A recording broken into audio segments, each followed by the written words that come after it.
So let's talk about the Minnesota Timberwolves and my expectations going forward with this team after the Cat trade. I know there's been mixed reactions with Towns being moved. Some fans are on the side of we had a core team that just made the Western Conference Finals. Cat got better. He was a really good second option next to Anthony Edwards, and he was a great teammate out there. He was big in Game 7 against the Nuggets, and all of a sudden Minnesota moved off of him. Other fans are saying, well, you have financial flexibility. You brought in Dante DiVincenzo, which improves the perimeter play and their shooting. You also bring in a guy like Julius Randle, who you can move later on.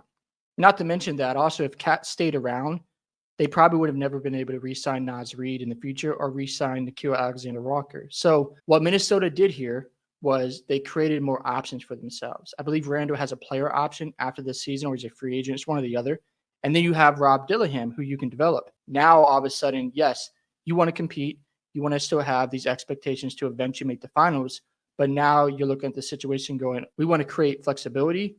And all Minnesota needs to do here is make the right decisions. I know people are overreacting, saying, well, Cats with the Knicks and Minnesota got worse. But Minnesota, in my opinion, might have made the right move here. Because if you think about it, if they kept Cat around with that large contract, the payroll would have gone up. They would have been the second apron. And if they didn't win the championship 3 years from now, Anthony Edwards might have left Minnesota. And with Anthony Edwards only being 23 years old, the front office is looking at this from a different lens. Think about it this way. How many players at Ant's age have won a championship? Pretty much nobody, unless you're Dwayne Wade. But he had a lot of vets around him, and Gary Payton, Jason Williams, James Posey. Had Shaq later in his, I would say not his prime years, but he was still really good. He had his 3 championships with the Lakers. You go back to the Kobe years when he was playing with Shaq. Shaq was in his prime years winning MVPs. So most of the time, the young superstars who are on the rise have a top 10 player next to them.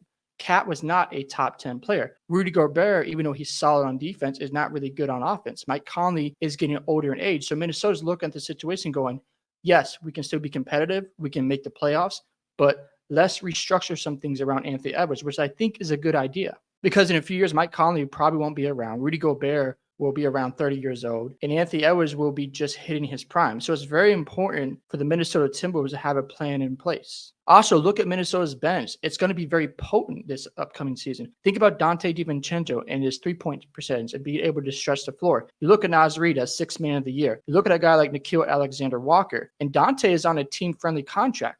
And also Rob Dillingham, now he has an opportunity to play next to Dante. I know he's more like a combo guard, but now he can learn under Dante DiVincenzo. He can learn under Mike Conley and Anthony Edwards. So in the short term, it might look bad, but long term, this might work out for Minnesota. Also, if they kept Towns around and they decide to make another run at it, let's just say next season it doesn't work out. Let's say Cat gets hurt or he goes back to his old ways with a poor attitude and his foul problems continue to persist. What they did here is make sure they maximize his value because he was really good for most of the playoffs outside the Western Conference Finals. But now Minnesota opens up more options. If they kept Cat around, they would have been limited with trades and signing players. Also, they probably would have lost Naz Reid and Nickeil Alexander-Walker. So what Minnesota decided to do here is trade a star for depth and take their time building around Anthony Edwards. And when it comes to Julius Randle, I know he's had his struggles in the playoffs and he's not as good at the 3-ball.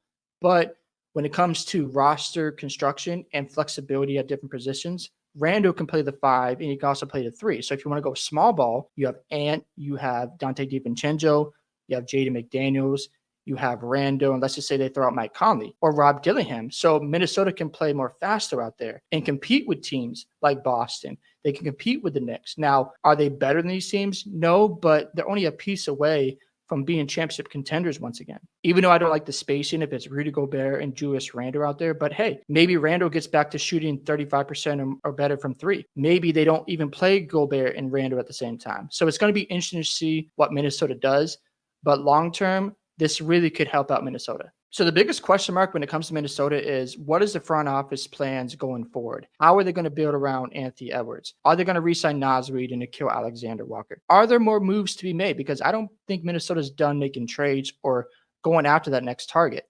So for me, it's a win-win in the sense of we're trying to build something long-term with Anthony Edwards, and it makes sense why they made this move. In the short term, this might look bad because if the Knicks end up winning a championship either this year or next year, you could look at this trade and go, you should have kept Towns around. However, if they do things correctly and put the right pieces around Anthony Edwards, they will look back and go, okay, this was a really good move by Minnesota. But to be honest, I still expect the Timberwolves to be a top 4 seed in the Western Conference. I know it won't be easy for them, but I still believe in Anthony Edwards. I expect his playmaking to take a leap. I expect Naz Reid to get better. And with Dante there, I think their spacing will be somewhat better with their bench. And if Rob Dillingham gives them anything, now they have a lot of depth out there. So those are my thoughts when it comes to Minnesota Timberwolves in this upcoming season. Love to hear your thoughts and the expectations for Minnesota going forward. Don't forget to like and subscribe to the channel, and I'll catch you in the next one.